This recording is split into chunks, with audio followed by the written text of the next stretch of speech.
Muy buenos días, familia. Aquí seguimos un día más, una mañana más de viernes para seguir compartiendo y enseñando y proclamando el mejor mensaje que existe sobre esta tierra, sobre el universo, que es la bendita y poderosa palabra de nuestro buen Dios. Como bien saben, nosotros estamos estudiando el Evangelio de Mateo, versículo a versículo, y hoy deberíamos leer el versículo 49, pero no solamente vamos a leer el 49, sino también el 50, y Dios mediante, a lo largo del devocional, explico el por qué vamos a leer estos dos versículos. Dice así la palabra de Dios en el Evangelio de Mateo, capítulo 13, versículo 49. Así será al fin del siglo. Saldrán los ángeles y apartarán a los malos de entre los justos. Versículo 50. Y los echarán en el horno de fuego, allí será el lloro y el crujir de dientes. Estamos en el final de la parábola que nosotros conocemos como la parábola de la red, donde el Señor está comparando el reino de los cielos a una red que es echada en el mar y recoge todo tipo de peces. Y cuando esa red ya está llena, entonces es sacada a la orilla y los pescadores allí se sientan y empiezan a recoger lo bueno en cestas y a echar los peces malos fuera. Y es entonces cuando el Señor dice en estos versículos 49 y 50, y así va a ser el fin del siglo, donde los ángeles de Dios saldrán y van a apartar a los malos de entre los justos y serán echados en el horno de fuego, que hace referencia, como todos sabemos, al infierno. Como bien saben, solemos tratar un solo versículo por día, pero he querido leer estos dos versículos juntos porque vienen a decir exactamente lo mismo, que es lo que también dijo el Señor en el final de la parábola de la cizaña, del trigo y la cizaña. Los ángeles de Dios serán los encargados de que al final de los tiempos hagan esa distinción, esa separación, esa disgregación entre justos y malos. Ahora me gustaría que notes un detalle crucial y muy importante, y es que dice que los ángeles apartarán a los malos de entre los justos. Y quiero reiterar esta palabra justos porque tienes que darte cuenta que no dice buenos. Este versículo no dice que los ángeles van a separar a los que son buenos de los que son malos. Porque si la separación fuese entre buenos y malos, todos seríamos echados en el horno de fuego, porque no hay ni una sola persona buena. Cuando un hombre se le acercó a Jesús, allí en el Evangelio de Marcos, en el capítulo 10 y en el versículo 29, le dijo: Maestro bueno, ¿qué haré para heredar la vida eterna? Y el Señor, antes de contestarle esta interesantísima pregunta, primero quiso corregirle y le dijo: ¿por qué me llamas bueno? Si no hay ninguno bueno sino solo Dios, dice Jesús. Y es que seamos honestos, no hay ninguno bueno, ninguna persona somos buenos, todos somos malos por naturaleza. Dentro de nosotros hay una naturaleza que nos incita al pecado. Cuando el apóstol Pablo trata este asunto en la carta que le escribe a la iglesia de los Romanos, en el capítulo 7, desde el versículo 7 en adelante, Pablo acabó diciendo que esta naturaleza que hay dentro de él le está llevando cautivo, preso, esclavo a la ley del pecado. Nosotros estamos vendidos al pecado porque el pecado mora en nosotros y todos de una o de otra manera pecamos. El apóstol Juan dijo en su primera carta, en el capítulo 1 y en el versículo 10, que si hay alguna persona que se atreve a decir que no ha pecado, entonces esa persona está llamando a Dios mentiroso. Porque nos guste o no, todos somos malos por naturaleza, todos pecamos. Por eso Jesús en esta parábola no dice que habrá una separación entre malos y buenos, sino entre malos y justos. Y es que una cosa es ser bueno y otra muy diferente es ser justo. Cuando la Biblia habla de justos, está hablando de justificados por Dios. Nosotros somos pecadores que hemos sido justificados por Dios. No somos justos por nosotros mismos, sino que es Dios que a través del sacrificio de su Hijo nos justifica. Ahora bien, ¿sabes qué significa esta palabra justificación?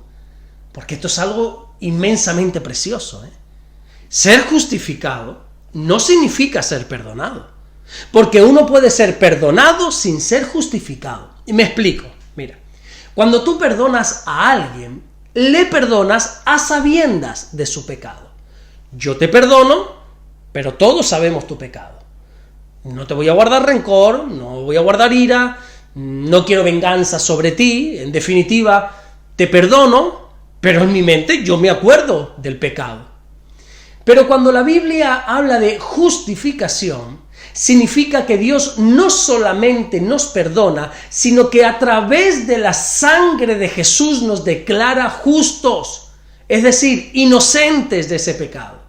Es como que nunca lo hemos cometido porque se nos ha declarado justos. Oye, espero por favor que entiendas lo que estoy tratando de decir. Nosotros vamos a entrar en la eternidad no porque seamos buenos, sino porque somos justos, porque hemos sido justificados por Dios.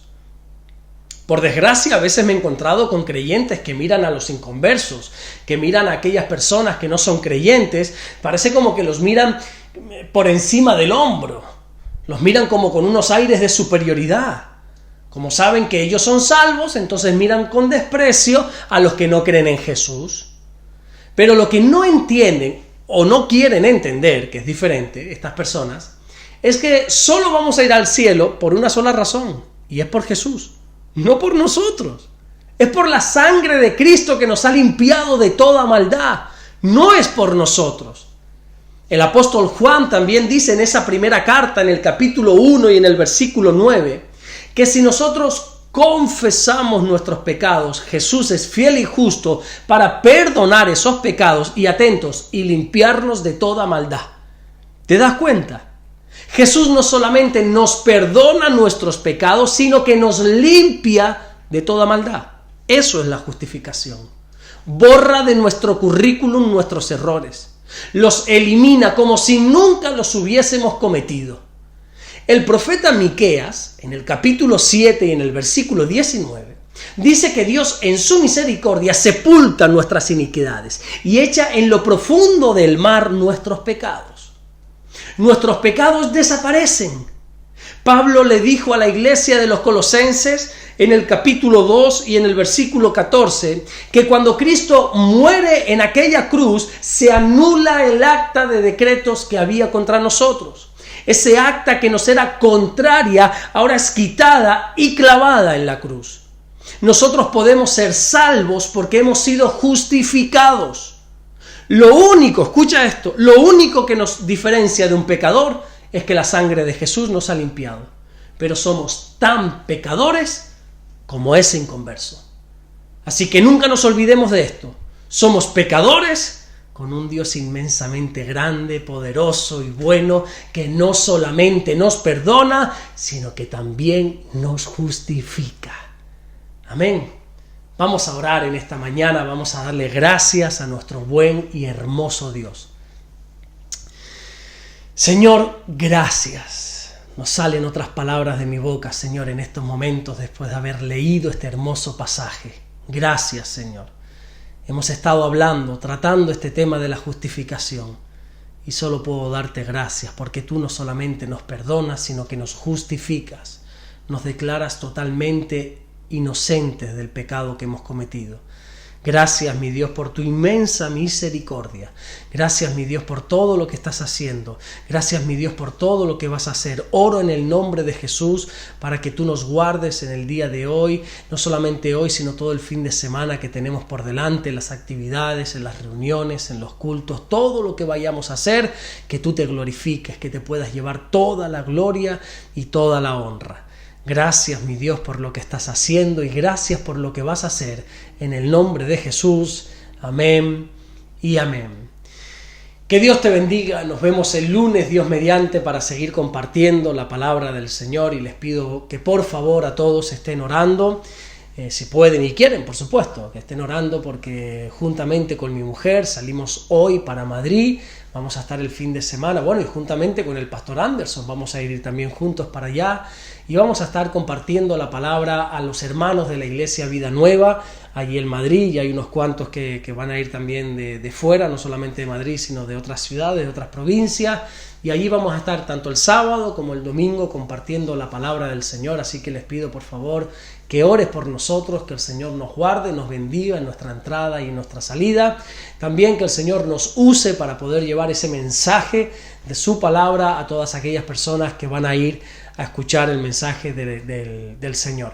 Y como cada viernes te digo que te congregues este fin de semana, que dejes todo lo que tienes pensado hacer o que lo hagas, pero que separes ese tiempo, el domingo o el sábado, el día que tu iglesia tenga las reuniones, que no pongas excusas, argumentos, sino que vayas a escuchar la palabra, así sea que estés muy cansado, así sea que tengas un compromiso familiar, así sea lo que quiera que sea, lo primero es Dios.